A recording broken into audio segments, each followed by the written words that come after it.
পলিথিনৰ পৰা সোনকালে উলিয়াই লওক কমিটিৰ ফালৰ পৰা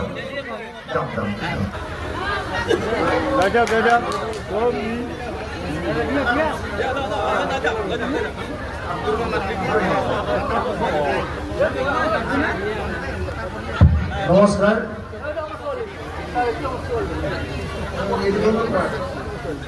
ধুনীবালা বৰডঙা বাটাকুচিৰ এই অংশত আজি আমি সমবেত হৈছোঁ। ইতিমধ্যে আমাৰ সৈতে উপস্থিত আছে আমাৰ ভাৰতীয় জনতা পাৰ্টীৰ নেতৃবৃন্দ, অসম গণ পৰিষদৰ নেতৃবৃন্দ আৰু সকলো আমি ইয়াত সমবেত হৈছোঁ যে অহা 9 তাৰিখে অসম বিধানসভাৰ যি সাধাৰণ নিৰ্বাচন হ'ব, এই নিৰ্বাচনত আপোনালোকে ভাৰতীয় জনতা পাৰ্টীৰ সপক্ষে বৰষুণৰ পিছতো আজি আমি ধুনীবালা পঞ্চায়তত কেইবাখনো সভা অনুষ্ঠিত কৰিছোঁ আৰু আটাইকেইখন সভাতে সন্মানীয় ৰাইজ ওলাই আছে, আই মাতৃসকল ওলাইছে, যুৱক যুৱতীসকল ওলাইছে।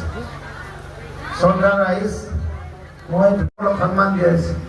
কৃষকক সন্মান দিয়া হৈছে, যুৱক যুৱতীক সন্মান দিয়া হৈছে, চৰকাৰ গৰীব কল্যাণ যোজনাৰ অন্ন দিয়া হৈছে। হৈছে নাই গক? হৈছে নাই গক? তো এনেকুৱা চৰকাৰ লাগে নালাগে? ছুটি পাইছে, হাত চাপৰি দিয়ক। নিযুত মইনাৰ পইচা কোনে কোনে পাইছে? এই ভণ্টিয়ে বেচাৰা 1 বছৰ যাওঁ যাওঁ অৱস্থা হ'লে আৰু 4 বছৰ আছে মানে।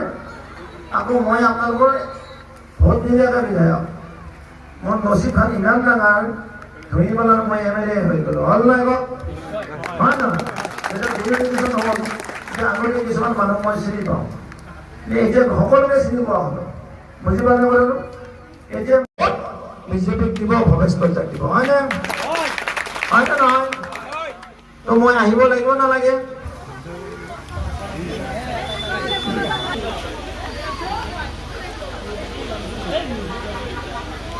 মমিন আলী,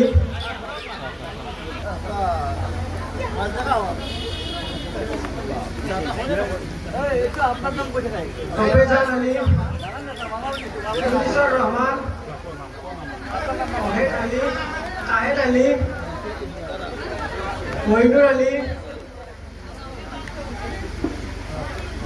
আলী হুসেন,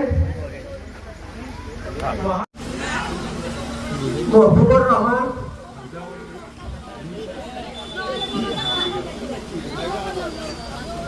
আব্দুল মোতলেব,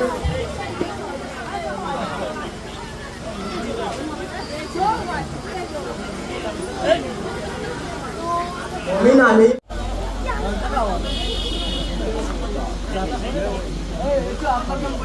সফেজান আলী, ইমতিজুর রহমান, ওহেদ আলী, শাহেদ আলী, মইনুর আলী। হয়, আজি আমাৰ ৰঙিয়া সমষ্টিত অৰ্থাৎ 31 নং ৰঙিয়া বিধানসভা সমষ্টিত ধুনীবালা পঞ্চায়তখন ডিলিমিটেশ্যনৰ পিছত আমাৰ সমষ্টিত অন্তৰ্ভুক্ত হৈছিল। আগৰ পৰাই এওঁলোক ৰঙিয়া সমষ্টিৰ নহয়, ৰঙিয়া ব্লকৰ আণ্ডাৰত আছে। আৰু যেতিয়া ডিলিমিটেশ্যনৰ পিছত আমাৰ এই পাৰ্টটো সোমাই গ'ল, মই অহাৰ কাৰণে চেষ্টা কৰিছিলোঁ আৰু মই যেতিয়াৰ পৰা আহিছোঁ ইয়াত বিজেপিৰ ভোট বাঢ়িছে।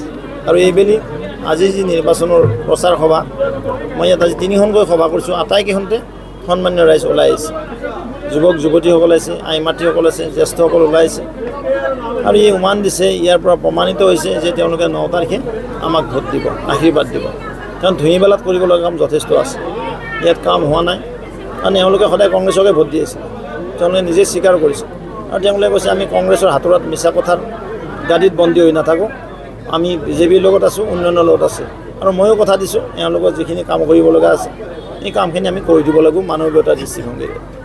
অসমৰ অন্য সমষ্টিতকৈ এই অঞ্চলত ৰাস্তা ঘাটৰ অৱস্থা যথেষ্ট বেয়া। আপুনি বিধায়ক হোৱাৰ পিছত কেনেদৰে চাইছে? মই ক'লোঁ কি, মই পালোঁ মাত্ৰ, আৰু পাই মই যিখিনি পাৰোঁ আগবঢ়াইছোঁ। ইয়াত এখন RCC ব্ৰিজ দিছোঁ বৰলীয়াৰ ওপৰত, মেইন এণ্ট্ৰি ৰাস্তাটোৱে নাছিলে, এই ৰাস্তাটো ৰিপেয়াৰিং কৰি দিয়া হ'ল আৰু কাম চলিয়ে আছে।